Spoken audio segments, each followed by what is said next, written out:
Cümleten selamun aleyküm hanımlar. Diva Patik YouTube kanalıma hepiniz hoş geldiniz.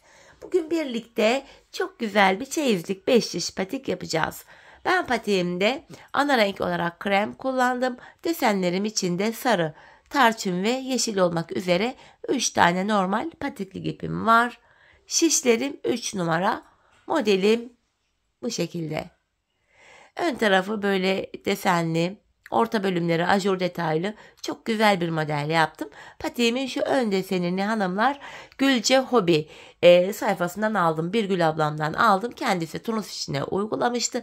Ben de bu şekilde 5 şişe uyarlamak istedim. Kendisine de bu güzel model için çok teşekkür ediyorum. Hanımlar bu patik benim elimin ölçülerine göre 37, 38 ve 39 numara ayaklar için uyumlu oldu. Hemen patiğimi kenara bırakıyorum. Birlikte başlayalım. Hanımlar patiğimize burun kısmından başlıyorum. Her zaman olduğu gibi yeşil ipimle sizler dilediğiniz renkleri tercih edebilirsiniz. 12 ilmek atacağım hanımlar öncelikle. 12 ilmek. 1, 2, 3, 4, 5, 6, 7, 8, 9, 10, 11 ve 12 ilmeğimi attım. Geri dönüyorum hanımlar. Bu ilk sırada kenar ilmeğimi aldıktan sonra ilmeklerimi ters öreceğim. Bakın şu an arka yüzdeyiz. İlmeklerimi ters olarak örüyorum.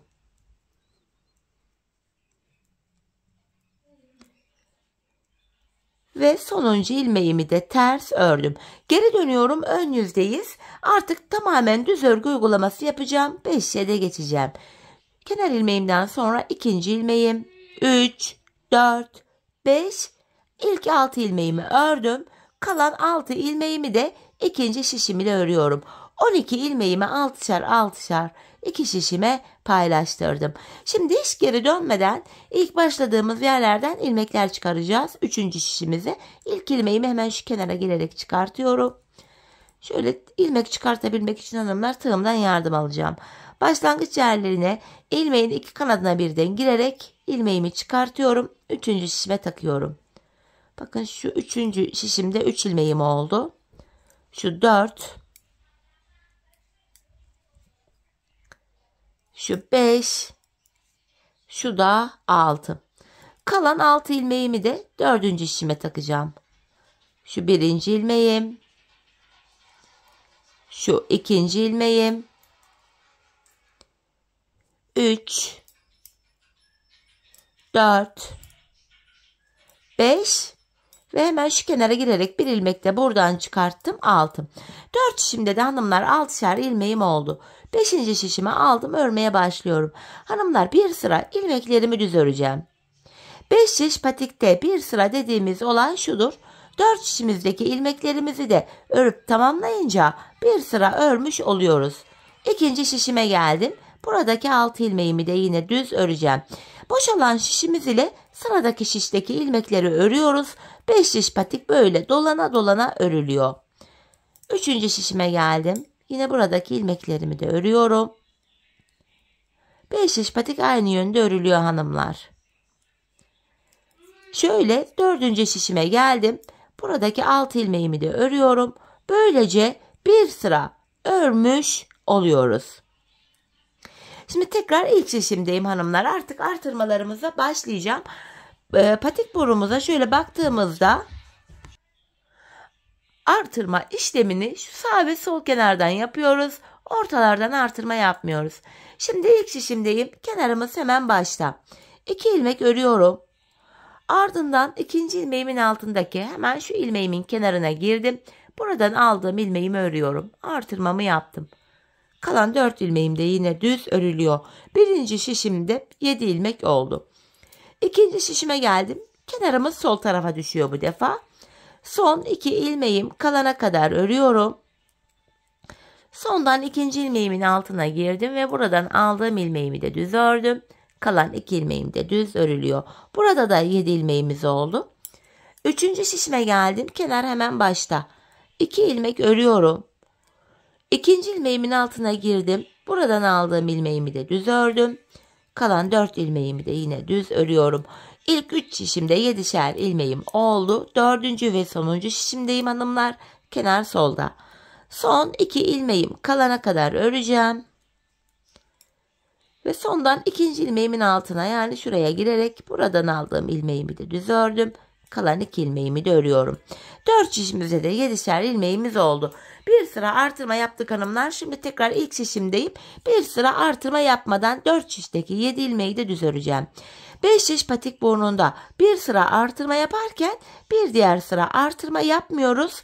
Sebebi şu: her sıra artırma yaparsak şayet patik burnumuz bir anda açılma yapar ve hoş bir görüntü olmaz. İkinci şişimdeki ilmeklerimi de düz ördüm. 3 ve 4. şişimdeki ilmeklerimi de düz öreceğim. Bu düz ilmekleri örerken artırma işlemini sizlere kısaca tekrar etmek istiyorum. Artırma işlemini 1. ve 3. şişimizde ilk 2 ilmeği ördükten sonra yapıyoruz. 2. ve 4. şişimizde de son 2 ilmek kalana kadar örüp öyle artırıyoruz. Evet, bir sıra ilmeklerimizi düz ördüm. Tekrar ilk şişimdeyim hanımlar. Yeniden artırma yapacağız.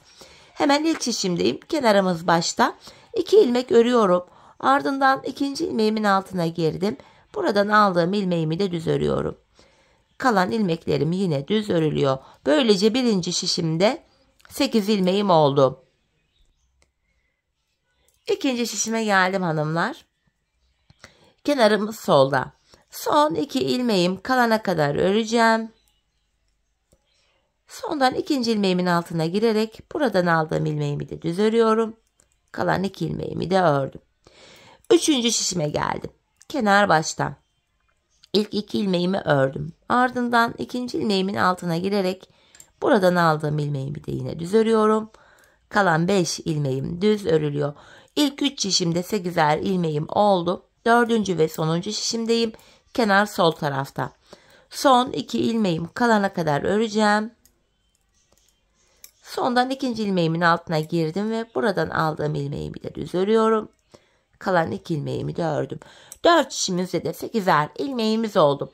Şimdi bir sıra artırma yaptık hanımlar. Şimdi bir sıra 4 şişimizdeki ilmekleri de artırma yapmadan öreceğiz. Sonraki sıra artıracağız. Bir sıra düz öreceğiz, bir sıra artıracağız. Biz bu işlemi hanımlar şişimizde toplamda 15'er ilmek olana kadar devam edeceğiz. Şimdi hep birlikte her bir şişimizde 15'er ilmeğimiz olana kadar artırmaları yapalım gelelim. Ardından birlikte modelimize başlayalım. Evet hanımlar, her bir şişimde 15'er ilmeğim olana kadar artırmalarımı yaptım geldim. Şimdi hemen modelimize başlayacağız. Patiğimizin burnundaki bu minik desenimiz 4 sıradan oluşuyor. Şimdi ilk şişimdeyim. Modelde ilk sıramız. İlk 2 ilmeğimi yeşil ile ördüm. Ardından bu sarı ipimi ekleyeceğim. 2 ilmek sarı öreceğim. Şu 1. ilmeğim, hemen sarı ipimin ucunu arkaya düğümlüyorum yeşilime. Şu da 2. ilmeğim. 2 ilmek sarı ördüm. Şimdi model aralarına 3'er ilmek yeşil örüyorum. 1, 2, 3. Şimdi de tarçın rengi ipimi ekleyeceğim. 2 ilmek tarçın örüyorum. 1. Hemen tarçın ipimin ucunu da ekliyorum. Düğümlüyorum buraya.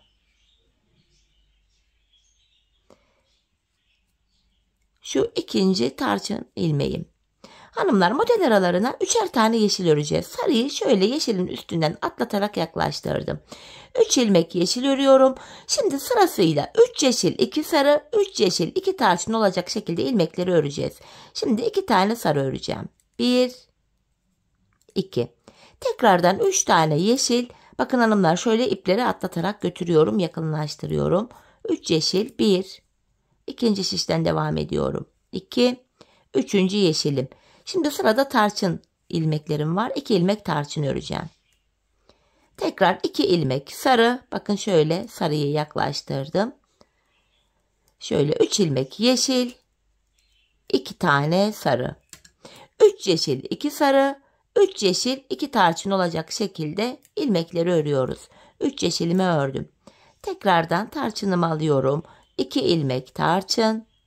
Şöyle sarıyı yeşilden atlatarak yakınlaştırdım. 3 tane yeşil. 4 şişimizde de hanımlar aynı işlemi yapıyoruz. Şu 2, şu da 3. yeşilim. Tekrardan sıra sarı ilmeğime geldi. 2 ilmek sarı örüyorum. 3 tane yeşil. Tarçın ilmeğime geldi sıra. 2 ilmek tarçın. 3 ilmek yeşil. Sarı ilmeğime geldi. 2 ilmek sarı. Tekrar araya 3 tane yeşil öreceğim. 1 2 3. Tekrardan tarçın ipimi alıyorum. 2 tane tarçın.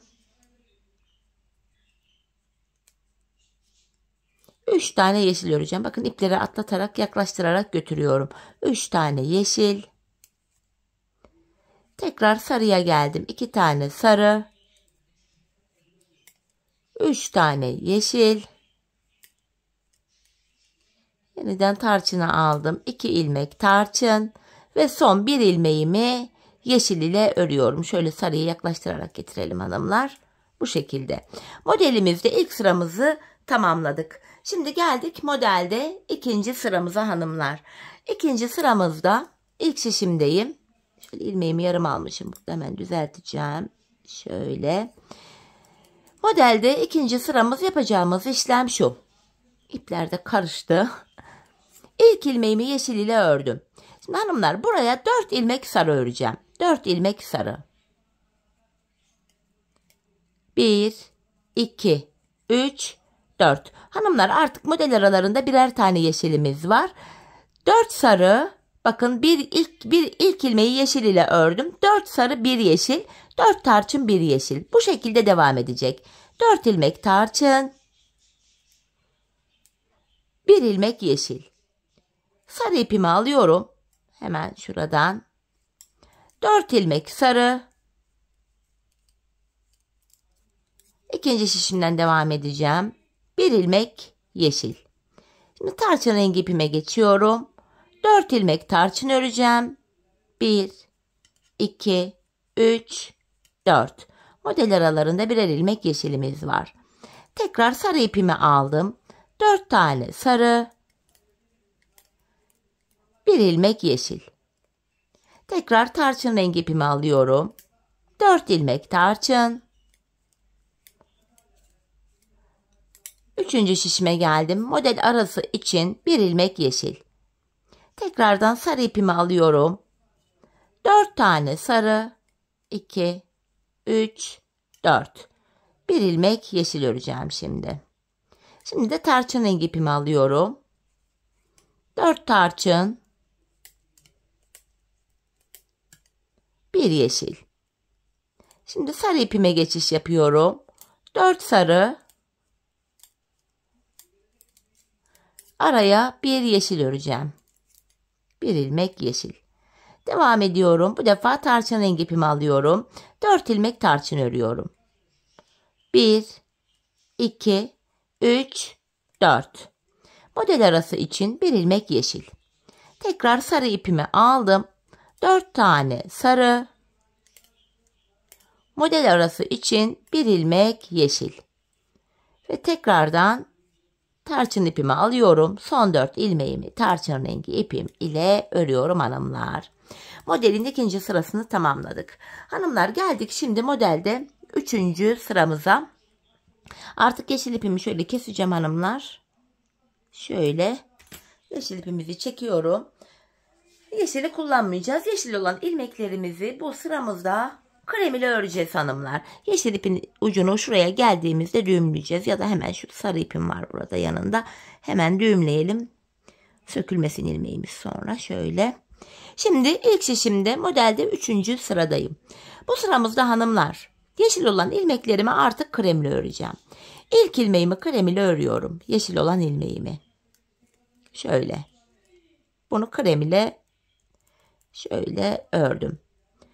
Yine hemen bu krem ipimin ucunu da düğümleyeceğim. Buraya 2 tane sıkı bir düğüm atıyorum. Şimdi modelde 3. sıramız hanımlar yapacağımız işlem şu. Sarı ipimi aldım. Buraya 2 sarı. Hemen şuraya 1 tarçın, 1 sarı. Bakın ilk modelimi yaptım. Bu şekilde ilk modelimizi yaptım. Yeşil olan ilmekleri kremle örüyorum şimdi. Bir ilmek krem. Şimdi hemen ikinci modelimi yapacağım. Tarçın ipimi alıyorum. 2 tarçın, bu defa bir sarı yapacağım. Bir tarçın. Bir tane krem örüyorum. Yeşil olan ilmeğimi krem ile ördüm. Sarı ipimi aldım. Yeniden 2 sarı, bir tarçın, bir sarı. Modelimi yaptım. İkinci şişime geçiyorum. Model arasına hanımlar bir ilmek krem ördüm. Tekrar diğer modelime geçiyorum. 2 tarçın, bir ilmek sarı, bir tarçın. Model arasına bir ilmek krem. Diğer modelimi yapacağım. Sarı ipimi aldım. 2 sarı, bir tarçın, bir sarı. Bakın. İlerliyorum. Model arasında bir ilmek krem var. Bir diğer modelimi yapacağım şimdi. 2 tarçın, bir sarı, bir tarçın. Üçüncü şişime geçtim. Yine buradaki ilk ilmeğim krem, yeşil olan ilmeğimi krem ile ördüm. Şimdi tekrar sarı ipimi alıyorum. 2 sarı, bir tarçın, bir sarı. Model arasında bir kremim var. Devam ediyorum. Bir diğer modelimi yapacağım. 2 tarçın, bir sarı, bir tarçın. Yine model arasına bir ilmek kremimi ördüm. Diğer modelime geçtim. Sarı ipimi alıyorum. 2 sarı, bir tarçın, bir sarı. Dördüncü ve sonuncu şişime geldim. Buradaki ilk ilmeğim hanımlar bakın. Yeşil. Bunu krem ile örüyorum. Şöyle bir ilmek krem. Tarçın ipimi alıyorum tekrardan.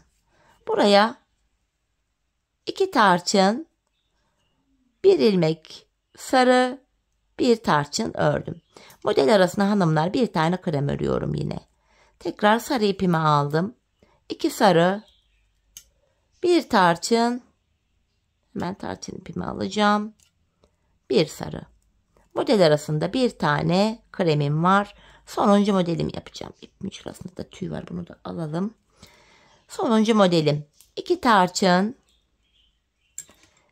bir ilmek sarı, bir tarçın. Evet, modelde 3. sıramızı tamamladık. Geldik modelimizde 4. ve sonuncu sıramız.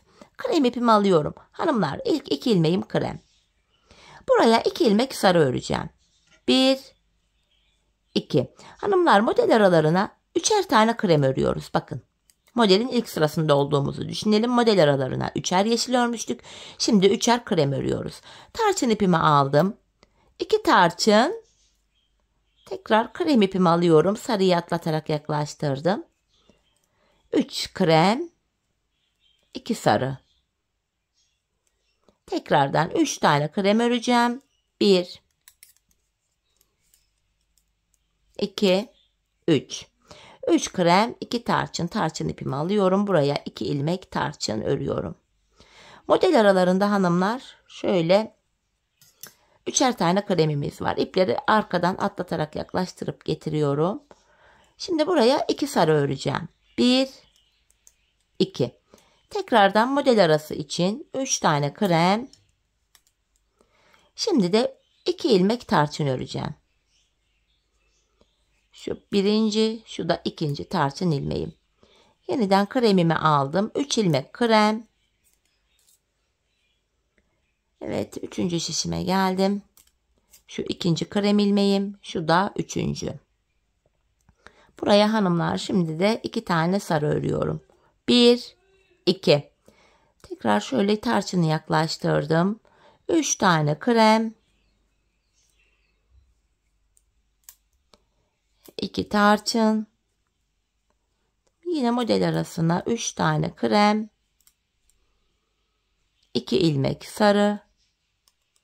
Tekrar model arası için 3 tane krem öreceğim. 1, 2, 3. 2 ilmek tarçın. Şöyle tarçın ipimi aldım. Şu bir, ikinci tarçın ilmeğim. Yeniden model arası için 3 ilmek krem. Şimdi de 2 ilmek sarı. 1, 2. Tekrar 3 tane krem. 2 ilmek tarçın ve son bir ilmeğimi krem ile ördüm. Patiğimizin burnundaki bu desenimizi tamamlamış olduk hanımlar. 4 sıradan oluşan modelimizi. Şimdi ilmeklerimizin tamamını krem ipimiz ile düz öreceğiz. Bu şekilde. Hanımlar artık arkada tarçın ve sarı ipimizi kesip uçlarını düğümleyebiliriz. Modelin devamında sadece krem ipimizi kullanacağız. Bakın ilmeklerin tamamını krem ile örüyorum. İlk şişimdeki ilmeklerimi ördüm. Şimdi hanımlar 4 şişimizdeki ilmeklerimizi de 3 sıra boyunca, yani 4 şişimizi bir kere dolanacağız. Aynı işlemi ikinci kez yapacağız. Üçüncü kez yapacağız. 3 kere dolanacağız. 3 sıra örelim, ardından ajurlu modele başlayacağız. Evet hanımlar, ilmeklerimi 3 sıra boyunca krem ipim ile düz ördüm geldim. Şimdi ajurlu modele başlayacağız. Ajurlu modelimizin aralarında 2'şer tane ters ilmek var ve modelimiz 2 ilmek üzerine kuruluyor. Öncelikle modele alt taban hazırlayacağız hanımlar. Ön yüzde ilk şişimdeyim. 2 ilmek ters örüyorum. Taban oluşturuyoruz hanımlar bu sırada. 2 ilmek düz. 2 ilmek ters örüyorum. 2 ilmek düz. 2 tane ters örüyorum. 2 ilmek düz. 2 ilmek ters örüyorum. 2 tane düz öreceğim. 1 ve ikinci şişimden devam ediyorum. 2. Tekrardan 2 tane ters, 2 düz. 2 tane ters, 2 ilmek düz. 2 ilmek ters, 2 ilmek düz ve son 2 ilmeğimi de ters olarak örüyorum. Şimdi geldik patiğin tabanına. Taban bölümü ajurlu modeli kurmayacağız hanımlar. Zaten ajurlu model taban için uygun olmaz. Tabandaki ilmeklerimizi normal düz olarak öreceğiz. Bu ajurlu bölümde tabanı göstermeyeceğim hanımlar. Videoyu keseceğim. Sizler videonuzu durdur oynat yaparak modelinizi yapabilirsiniz. Bu düz yerleri her sırada göstererek videoyu uzatmanın bir gereği yok. Tabandaki diğer ilmeklerimi de örüyorum.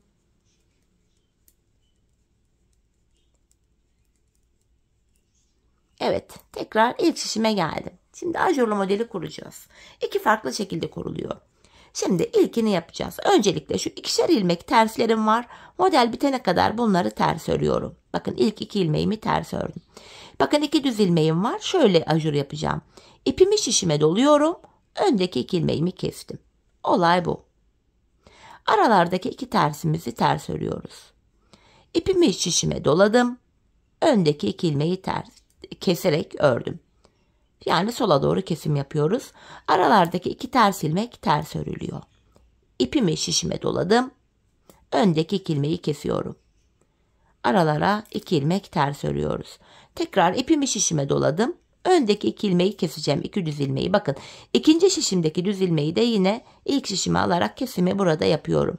Burada ilk şişimize 1 ilmek kaymış oldu. Bilek ayrımı yaparken bu 1 ilmeği tekrar ikinci şişe geri vereceğiz. İkinci şişe geçtim şimdi. 2 tersimi örüyorum. Yeniden ipimi şişime doladım. Öndeki 2 ilmeği kesiyorum. Arada 2 ters ilmeğim var. İpimi şişime doladım. Öndeki 2 ilmeğimi kesiyorum. Arada 2 ilmek tersim var. İpimi şişime doladım. Öndeki 2 ilmeğimi kesiyorum. Arada son 2 ilmeğimi de ters ördüm. İlk modelimizi yaptık hanımlar. Şimdi tabanı öreceğiz. Tabandaki ilmeklerimizi düz örelim. Ön yüzde buluşalım.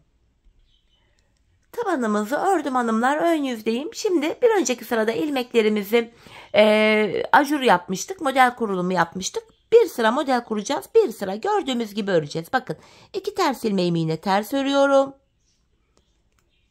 Şöyle 2 düz ilmeğimi düz öreceğim. Tekrardan 2 ters, 2 düz. 2 ilmek ters, 2 düz. 2 ilmek ters, 2 düz. İkinci şişimden devam ediyorum. 2 ters, 2 düz. Bir sıra model kurulumu yaparken bir sıra ilmekleri gördüğümüz gibi örüyoruz. İki farklı şekilde ajur yapıyorduk. İlkini gösterdim. Ön yüze geçtiğimizde ikinciyi de göstereceğim. 2 ters, 2 düz ve son 2 ilmeğimizi de ters örüyoruz. Şimdi tabanımızı hanımlar düz örelim gelelim. Evet, tabanımızı ördüm geldim hanımlar. Ön yüzdeyiz. Şimdi ikinci şekil ajurumuzu anlatacağım. Öncelikle ilk 2 ilmeğimi yine ters. İlk ajurumuzda önce artırma yapmıştık. Sonra öndeki 2 ilmeği kesmiştik. Burada yapacağımız işlem şu. Öndeki 2 ilmeği sağa doğru keseceğiz. İkinci ilmeğimi aldım. İlk ilmeğimin önüne bırakıyorum. İkisini keserek ördüm. Burada sağa doğru kesim yaptım. İpimi şişime doluyorum. Yani ajurumu yaptım. Aralardaki 2 ters ilmeğimiz ters örülüyor. Tekrardan ikinci modeli yapacağız. Bakın 2 düz ilmeğim var. İkinci ilmeğimi ilkin önüne bıraktım. İkisini kesiyorum. Yani sağa doğru kesim yaptım. İpimi şişime doluyorum. Arada 2 tersim var.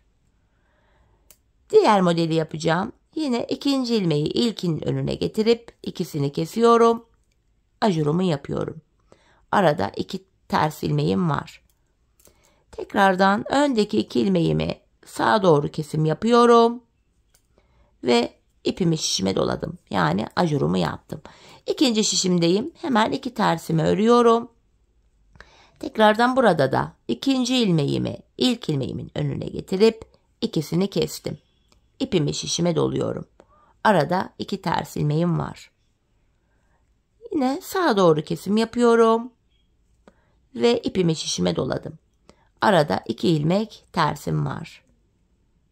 Devam ediyorum. İkinci ilmeğimi yine ilk ilmeğimin önüne getirip bıraktım. İkisini kesiyorum. İpimi şişime doladım. Son 2 ilmeğimi ters ördüm. İkinci tür ajurumuz da bu şekildeydi.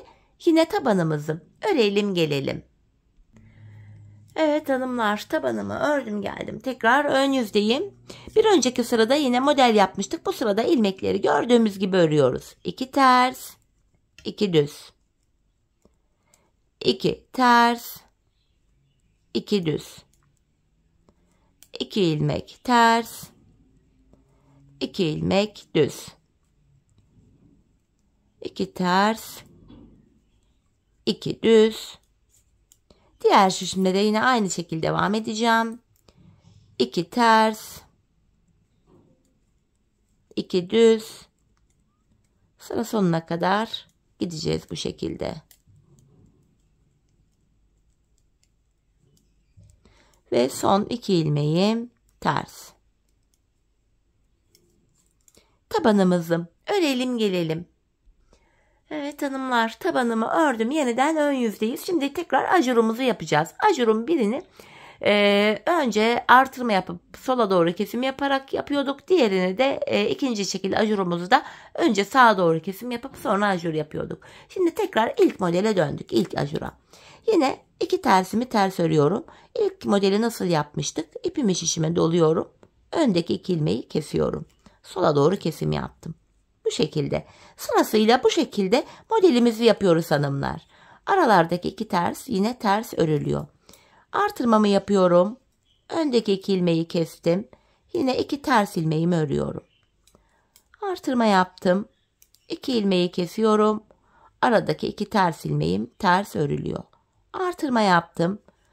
Bu 2 ilmeği kesiyorum. Bu aradaki 2 ters ilmeğimi ters örüyorum. Artırma yaptım. Öndeki 2'yi kesiyorum. Araya 2 ilmek ters. Artırma yaptım. 2 ilmeği kesiyorum. Bu şekilde 2 ilmek ters örüyorum araya. Artırdım. Öndeki 2 ilmeği kesiyorum. Arada 2 tane tersim var. Bu şekilde. Yine tabanımızı örelim gelelim. Evet hanımlar, yeniden ön yüzdeyiz. Bir önceki sırada ajurlu modelimizi yapmıştık. Bu sırada yine ilmekleri gördüğümüz gibi örüyoruz. 2 ters, 2 düz. 2 ters, 2 düz. 2 ilmek ters, 2 ilmek düz. Ördükçe model kendini zaten gösteriyor. Tekrar 2 ilmek düz ördüm. Bakın modeli de hemen göstereyim size. Bakın şeklimiz ortaya çıkmaya başladı. İkinci şişimden devam ediyorum. 2 ters. 2 ilmek düz. 2 ters. 2 ilmek düz. 2 ters. 2 ilmek düz ve son 2 ilmeğim yine ters örülüyor. Tekrar tabanımızı örelim gelelim. Evet hanımlar, tabanımızı ördüm geldim. Ön yüzdeyiz. Şimdi de yine ikinci çeşit ajurumuzu yapacağız. Yani yine aradaki 2 ters ilmeğimi örüyorum. İkinci kez bunu da tekrar göstereyim, iyice anlaşılsın. 2 ters ilmeğimden sonra bu defa sağa doğru kesim yapıp ajur yapacağız. Sırayla devam edeceğiz. Sağa doğru kesimimi yapıyorum. İpimi şişime dolayarak ajurumu yaptım. Aralarda 2 ters ilmeğim var. Tekrardan yine önde 2 düz ilmeğim var. İkinci ilmeği ilk ilmeğin önüne getiriyorum. İkisini keserek ördüm ve ipimi şişime doladım. Ajurumu yaptım. Aralardaki 2 ters ilmek ters örülüyor. Tekrardan yine sağa doğru kesimimi yapıyorum. Ve ipimi şişime doladım. Arada 2 ters ilmeğim var. Devam ediyorum. Sağa doğru kesim yapıyorum yine. Ve ipimi şişime doladım. İkinci şişten devam ediyorum. Aradaki 2 ters ilmekler ters örülüyor. Yeniden modelimi yapacağım. Sağa doğru kesim yapıyorum. İkinci ilmeği ilk ilmeğin önüne bırakıp ikisini kestim. İpimi şişime doluyorum. Arada 2 ters ilmeğim var. Devam ediyorum. İkinci ilmeği ilkin önüne bırakıp ikisini kestim. Arada 2 ters ilmeğim var. Bu şekilde modelimizi tamamlamış oluyoruz. Yeniden ajurumu yaptım ve son 2 ilmeğimi ters ördüm. Bu şekilde hanımlar. Ajurumuz 2 çeşitti. Her iki modeli de 2 kez gösterdim. Şimdi tabanı ördükten sonra yine ilmekleri gördüğümüz gibi öreceğiz. Ardından tekrar diğer ajuru başlatacağız. Diğer ajuru da yine ilk ajurda olduğu gibi yapacağız. Artırma yapıp öndeki 2 ilmeği keseceğiz. Sırayla bir öyle bir böyle devam ediyor model. Bu şekilde. Toplamda buraya 4 tane ajurlu modelimizi birlikte kurduk. Hanımlar, ben bu patiğimin bu bölümüne bakın sayalım. 1, 2, 3, 4, 5, 6, 7, 8, 9, 10, 11 adet ajurlu modelden kurdum. 4'ünü zaten birlikte yapmıştık. Toplam 11 yaptım. Sizler bu aşamada hanımlar ne kadar yapacaksınız hemen anlatıyorum. Patiği ayağınıza bir giyin hanımlar. Şöyle ayağınıza deneyin. Artık bilek bölümünü daha mı kısa yapmak istersiniz, daha mı uzun ya da ayak numaranız daha mı büyük, daha mı küçük, bu şekilde ayarlayabilirsiniz. Bu bilek bölümünü ayağınıza ölçerek yapın. Ben 11 yaptım ama sizler belki 12 yapacaksınız ya da belki 9 yapacaksınız. Bu sayı tamamen sizin ölçülere göre, ayağınıza göre değişiklik gösterebilir. Şimdi patiğimizin ön bölümünü yine kendi ayak ölçülerimize göre ajurlu bölümü tamamlayalım, gelelim, ardından buluşalım. Evet hanımlar, patiğimin ön bölümünü ördüm geldim. Burada 11 adet ajurlu modelim var. Bakın 1, 2, 3, 4, 5, 6, 7, 8, 9, 10, 11. 11. ajurlu modelimden sonra yine ilmeklerimi bir sıra gördüğüm gibi 2 ters 2 düz olacak şekilde ördüm. Hanımlar, model kurulumu yaparken ilmek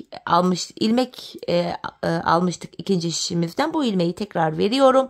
Şişlerimizde yeniden bakın 15'er ilmeğimiz oldu. 5, 10, 15, 5, 10, 15. Şimdi yapacağımız işlem şu. İlmeklerimizi düz öreceğiz hanımlar. İlk şişimdeyim. İlmeklerimi düz olarak örüyorum. Bu şekilde ilk şiştekileri örüyorum. Hepsi düz. Şimdi hanımlar, diğer 3 şişimizdeki ilmeklerimizi de düz olarak örelim, ardından buluşalım. Evet, diğer 3 şişimdeki ilmeklerimi de düz ördüm hanımlar. Şimdi tekrar ilk şişimizdeyiz. Bilek ayrımı yapacağız. Bu aşamada şişimde son bir ilmeğim kalana kadar ilmeklerimi öreceğim. Yani 15 ilmeğim vardı. İlk 14 ilmeğimizi normal düz örüyoruz. Bakın burada son bir ilmek kaldı. Buradaki sonuncu ilmek ile ikinci şişimdeki ilmeğimi aldım. Bu iki ilmeği şöyle birbiriyle yer değiştiriyorum hanımlar bilek ayrımında. Yer değiştirdiğim ilk ilmeğimi ilk şişimle ördüm. Bilek ayrımında yani burada ilmekleri yer değiştirerek örüyoruz. Sebebi şu, bilek ayrımı yaptığımız yer daha sıkı ve sağlam oluyor. Patiğimizin arka bölümüne geçtik hanımlar. Patiğimin şu bilek kenarlarına ben 8'er ilmek haroşa ördüm. Ben örgümüzün hem arka yüzünde düz örgü örerek haroşalarımı elde ediyorum. İkinci şişimdeyim hanımlar. İlk 8 ilmeğim haroşa düz olarak örüyorum. 5, 6, 7, 8. Devamındaki ilmeklerimi de ön yüzde olduğum için düz örmeye devam edeceğim. Artık patiğimizin arka bölümüne geçtik. Patiğimizin arka bölümünde ön yüzde düz örgü, arka yüzde de ters örgü uygulaması yapacağız hanımlar. Bilek ayrımına kadar öreceğiz, ardından geri döneceğiz. Geri döndüğümüzde arka yüzde olacağımız için ilmekleri ters öreceğiz. Sadece bilek kenarlarındaki 8'er ilmek haroşamızı haroşa olarak örmemiz gerekiyor. Tabandaki ilmeklerimi örüyorum. Düz olarak. Şimdi hanımlar son şişime geldim. Bilek ayrımı yaptığımız şişimiz, ipimizin burasında tüy varmış. Neyse altta bırakırız onu. Bilek ayrımı yaptığımız şişimize geldik. İlk şişimdeyim yine. İlmeklerimi düz örüyorum. Bakın son 8 ilmeğim kaldı. Bunlar haroşa olacak. Haroşalarımı yine düz örüyorum. Bilek ayrımına geldik hanımlar. Şimdi bilek yapacağımız işlem şöyle. Bilek ayrımına kadar öreceğiz, geri döneceğiz. Öreceğiz, geri döneceğiz. Bakın geri döndüm. Bu kenardaki ilk ilmeğimi örmeden alıyorum. Kenar ilmeğim ile birlikte toplam 8 adet ilmeğim haroşa, bunlar düz örülüyor. 7 ve 8 ilmek ördüm. Bakın burada bir diş haroşamız oluştu. Şimdi arka yüzde olduğum için diğer ilmeklerimi ters olarak öreceğim. Hanımlar, patiğimizin arka bölümünde yapacağımız işlem bu. Bilek ayrımına kadar öreceğiz, geri döneceğiz. Öreceğiz, geri döneceğiz. Ön yüzdeysek eğer düz örgü, arka yüzdeysek de şu anda yaptığımız gibi ters örgü uygulaması yapacağız. Sadece bilek kenarlarındaki 8'er ilmek haroşa ilmeğimizi haroşa olarak örmemiz gerekiyor hanımlar. Evet, tabandaki diğer şişime geldim. Buradaki ilmeklerimi de yine ters örüyorum. Bu şekilde. Ve bilek ayrımına geldik. Son şişe. Burada da ilmekleri ters öreceğim. Sadece bilek kenarındaki son 8 haroşa ilmeğimi düz olarak öreceğim. Bakın son 8 ilmeğim kaldı. Haroşalarımı düz olarak örüyorum. Evet hanımlar, tekrardan bilek ayrımına geldik, geri döneceğiz. Yapacağımız işlem bu. Bilek ayrımına kadar öreceğiz, geri döneceğiz. Tekrardan bir önceki sırada yaptığımız işlemin aynısını yapacağız. İlk 8 ilmeğim haroşa düz örüyorum. Ön yüzde olduğum için de devamındaki ilmeklerimi düz örmeye devam edeceğim. Bilek ayrımına kadar öreceğiz, ardından geri döneceğiz. Arka yüzde ters öreceğiz. Şöyle baktığımızda buralarda birer diş haroşamız oluştu bile. Hanımlar, ben bu patiğimin şu arka bölümüne 15 diş, 15 sıra haroşa ördüm. Bu benim ölçüme göre tam oldu. Sizler bu aşamada patiğinizi örerken ayağınıza giyin hanımlar, ölçün. Patiğinizin arka bölümünü şu topuğunuzun kenarına gelene kadar örmeniz gerekiyor. Bu şekilde ölçü alarak yaparsanız patik ayağınıza tam olur. Şimdi hep birlikte ölçülerimize göre patiğimizin tabanını, arka bölümünü örelim, gelelim, ardından birlikte topuğumuzu keselim. Evet hanımlar, patiğimin arka bölümünü ördüm geldim. Burada 15 sıra haroşam var. Bu aşamada bilek ayrımından sonra şu bölüm genişlediği için ilmeklerim şöyle dümdüz duruyor. Bakın, hepsi tek şişte toplanacak duruma geldi. Ben de bu aşamada topuk kesiminde bana kolaylık sağlasın diye ön yüzden baktığımızda sol tarafa 26 ilmek ayırdım. Kalan ilmeklerimi sağ şişime taktım. Şimdi hep birlikte patiğimizin topuğunu örmeye başlayalım. Topuk bölümünde kenardaki 8 ilmek haroşamızı yine haroşa olarak öreceğiz hanımlar. Topukta da model bütünlüğü sağlansın diye. 8 haroşamı ördüm. Ön yüzdeyim. İlmeklerimi düz olarak ve sayarak örmeye devam edeceğim. 8 haroşayı örmüştüm. 9, 10, 11, 12, 13, 14, 15, 16, 17, 18, 19, 20, 21, 22, 23, 24, 25. İlk 25 ilmeğimi ördüm. 26. ilmekte öndeki ikisini alıyorum. Birlikte keserek örüyorum. 25 ördüm, 26. da kesim yaptım. Zaten bu sol tarafa da 26 ilmek ayırmıştık. Topuğumuz için ortaya bakıyorum. Burada da 7 ilmek kaldı. Bu 7 ilmek her seferinde birer birer kesilecek, eksilecek, bitecek ve böylece topuğumuz oluşacak. Şimdi yapacağımız işlem şu. Kesimden sonra geri dönüyorum. Arka yüzdeyim hanımlar. Kenar ilmeğimi aldıktan sonra arka yüzde ilmeklerimi ters olarak örüyorum. Sadece kenardaki son 8 haroşa ilmeğimi düz öreceğim.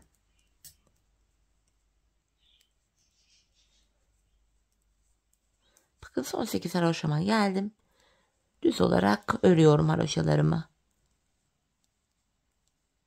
Tekrar geri döndük, ön yüzdeyiz. Bir önceki sırada yaptığımız işlemin aynısını yapacağız. Yani ilk 25 ilmeğimizi öreceğim. 26. ilmekte kesimimi yapacağım.